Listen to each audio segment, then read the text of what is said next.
Hello friend, Payza তুলোর মতন আকাশের সাথে আজকের এই ভিডিওটা তোমাদের সাথে শেয়ার করলাম। কেমন আছো তোমরা? আশা করছি তোমরাও খুব ভালো আছো, আমিও খুব ভালো আছি।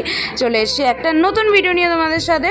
তো দক্ষিণেশ্বর মায়ের মন্দিরে আমরা পুজো দিতে চলে এসেছি। নৈহাটিতে তো আমরা পুজো দিয়েছি, সেটা তোমরা দেখেইছো। যারা এখনও দেখোনি অবশ্যই গিয়ে দেখে আসতে পারো।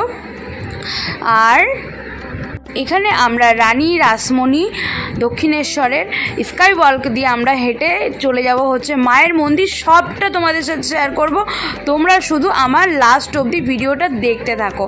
আর নেক্সট কীভাবে পুজো দিচ্ছি সেটা আমি নেক্সট ভিডিওতে শেয়ার করে দেবো তোমাদের সাথে।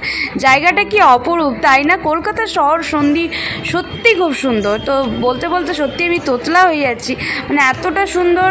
আর খুব সুন্দর লেগেছে আমার এই জায়গাটা। আর কোনো রোদ বা কোনো ক্লান্তি এই জায়গাটা লাগছিল না, কারণ বাইরে ছিল প্রচণ্ড পরিমাণে রোদ। তখনও পর্যন্ত আমি কিন্তু উপোস ছিলাম, ওই নৈহাটিতে পুজো দিয়েছি। তারপরে ভাবলাম না, আগে মায়ের কাছে আমি পুজো দেবো, তারপরে কিছু খাওয়া দাওয়া করবো। সত্যি বলতে কিচ্ছু খাইনি। তো যাই হোক, আখের রস খেয়েছিলাম শুধু।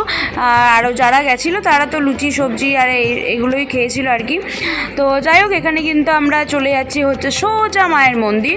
কিছুই না, ওখান থেকে বাস থেকে নেমে আমরা স্কাই ওয়াক দিয়ে হেঁটে মন্দিরে ডাইরেক্ট পৌঁছে গেছিলাম। এখানে কিন্তু আমরা ডালা কিনে নেবো।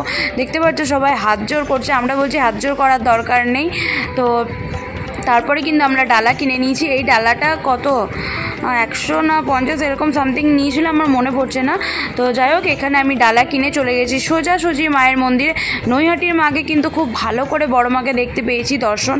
আর এখানে ভবতারিণী মা মানে দক্ষিণেশ্বরের মাকে খুব ভালো করে একটা দেখতে পারিনি, কারণ খুব বিরাট টাইমও দিচ্ছিল না দেখার। আর মেন ব্যাপার হচ্ছে সাইড অ্যাঙ্গেল থেকে দেখেছি। আর যেহেতু ওখানে ভিডিও অ্যালাউ নেই, তাই ফোন জমা রেখে আমাদেরকে ভেতরে যেতে হয়েছিল। তাই তোমাদেরকে ভেতরটা আমি শেয়ার করতে পারিনি, মাকেও শেয়ার করতে পারিনি। কিন্তু আমি বাইরেটা ফোন জমা করে তারপরে যখন ভিডিও আমি করিনি, তখন আর মানে ওখানে জমাই ছিল। তারপরে যখন পুজো দিয়ে বেরিয়ে এসেছি, তারপরে কিছুটা আমি তোমাদেরকে ঘুরিয়ে দেখাবো, সেটা হচ্ছে নেক্সট ভিডিওতে। তো এখানে আমি এই ঢোকার ভিডিওটা তোমাদের সাথে শেয়ার করলাম। তো আজকের এই ভিডিওটা তোমাদের কেমন লাগলো? যদি কোথাও কিছু ভালো লেগে থাকে অবশ্যই আমার চ্যানেলটি সাবস্ক্রাইব করে আমার পাশে থাকার অনুরোধ রইল সবাইকে। সবাই ভালো থাকবে, সুস্থ থাকবে এবং আমার ভিডিওর পাশে থাকবে, যাতে করে যত নতুন ভিডিওগুলো আমি ছাড়বো, হতে পারে আরও ট্যুরিস্টের ভিডিও আসতে পারে। জানি না কোথাও যাবো কিনা, কোনো প্ল্যান নেই। তো তোমরা দেখার জন্য অবশ্যই আমার চ্যানেলটি সাবস্ক্রাইব করে আমার পাশে থাকার অনুরোধ সবাইকে। তো এখানে একটা গাড়ি মাঝ রাস্তায় এমনভাবে জ্যাম হয়ে গেছে, আর মানে মন্দির ঢুকেই একটা অদ্ভুত ব্যাপার হয়ে গেল। তারপরে কিন্তু খুব সুন্দর, আর আকাশটা এত সুন্দর হয়েছিল। আর পা পুড়ে যাচ্ছে রীতিমতন, এতটা গরম, লাফিয়ে লাফিয়ে আমরা যাচ্ছি। মানে চটিগুলো তো জমা দিয়ে দিতে হচ্ছে, ফোনগুলো জমা দিয়ে দিতে হচ্ছে।